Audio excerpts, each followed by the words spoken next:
The Constitution grants the President significant power in shaping the executive branch. Article 2, Section 2 empowers the President to nominate high-ranking officials. These include ambassadors, federal judges, and cabinet members. This power reflects the President's role as the head of state and government. By selecting qualified individuals, the President aims to effectively implement their agenda. The Founding Fathers recognized the importance of a strong executive. They also understood the potential for abuse of power. Therefore, they incorporated a crucial check on the President's appointment authority, the Senate's role in confirming presidential nominations. The Senate's advice and consent role is enshrined in Article 2, Section 2 of the Constitution.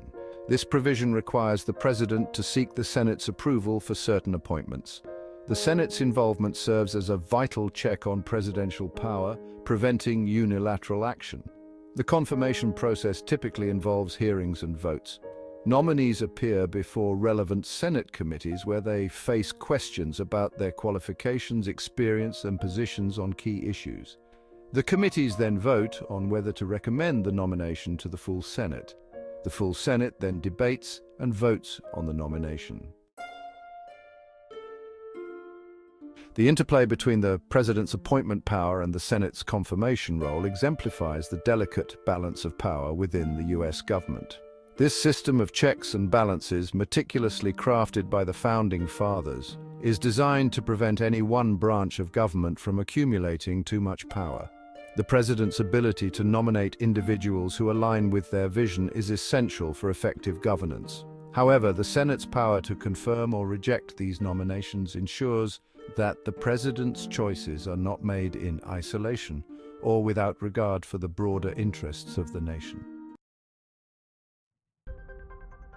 Despite the constitutional requirement for Senate confirmation, presidents throughout history have sought ways to bypass this process. They have often found themselves in situations where waiting for Senate approval could delay critical appointments. Two primary mechanisms for doing so are acting appointments and recess appointments. These tools have been used by presidents to ensure that key positions within the government are filled promptly.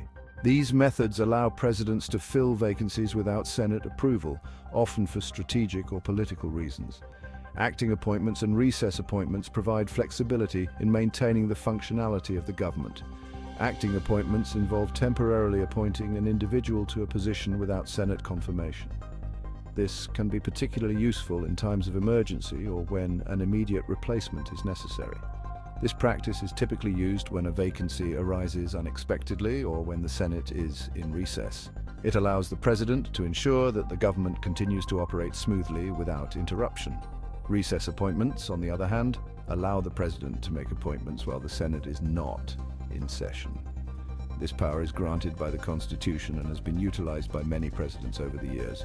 These appointments last until the end of the next Senate session, providing a temporary solution to fill important roles. This ensures that the government remains effective and responsive, even when the Senate is not available to confirm appointments. Section 5. A history of evasion from Washington to today. The use of acting and recess appointments is not a recent phenomenon. Presidents from George Washington onward have utilized these methods to navigate political gridlock or to install favored individuals in key positions.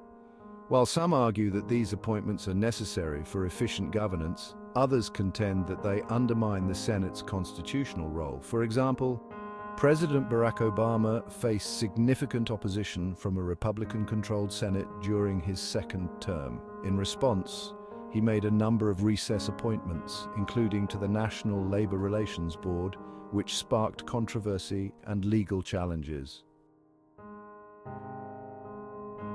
Section 6. Eroding accountability.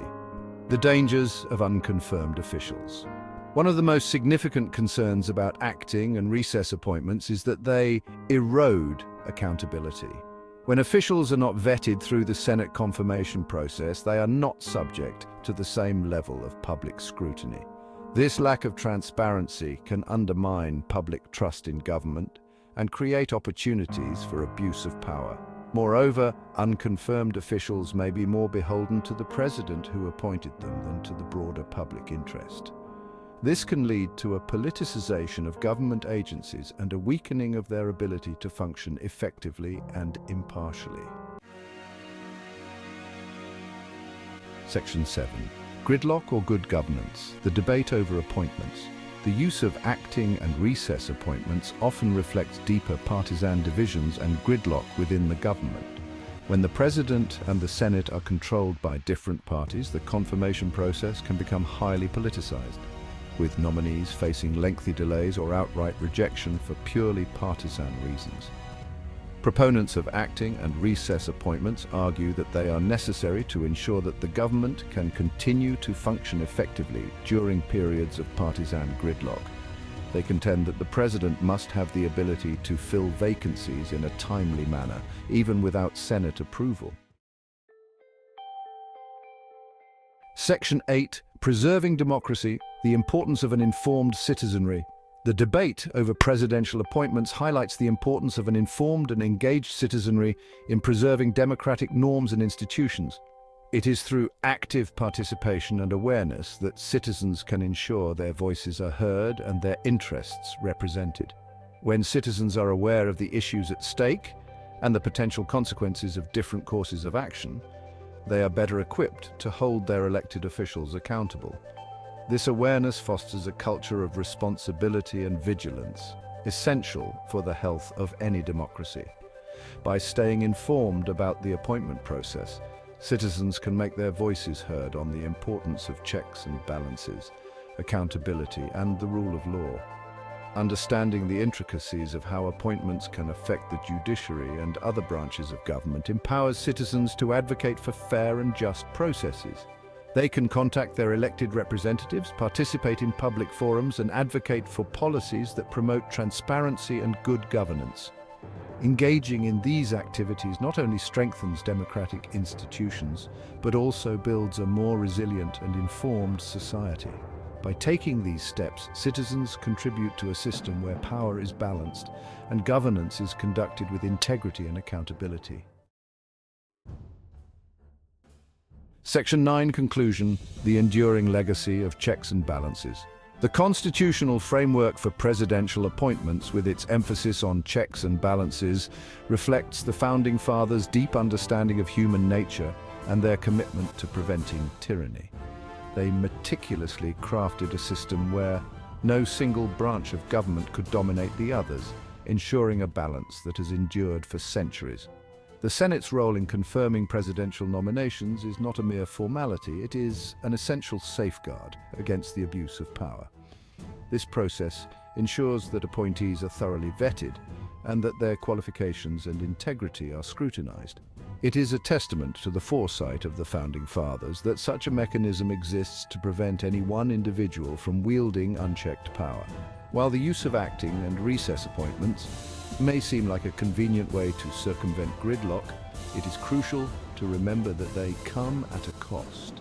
These appointments, made without the Senate's approval, can undermine the legitimacy of the appointees and the decisions they make. They bypass the rigorous scrutiny that is a hallmark of the Senate confirmation process. By eroding accountability and undermining the Senate's constitutional role, these practices threaten the delicate balance of power that is essential for a healthy democracy. The Founding Fathers designed this system to ensure that power would be distributed and that no single entity could dominate the government. When this balance is disrupted, it can lead to a concentration of power that is antithetical to the principles of democracy.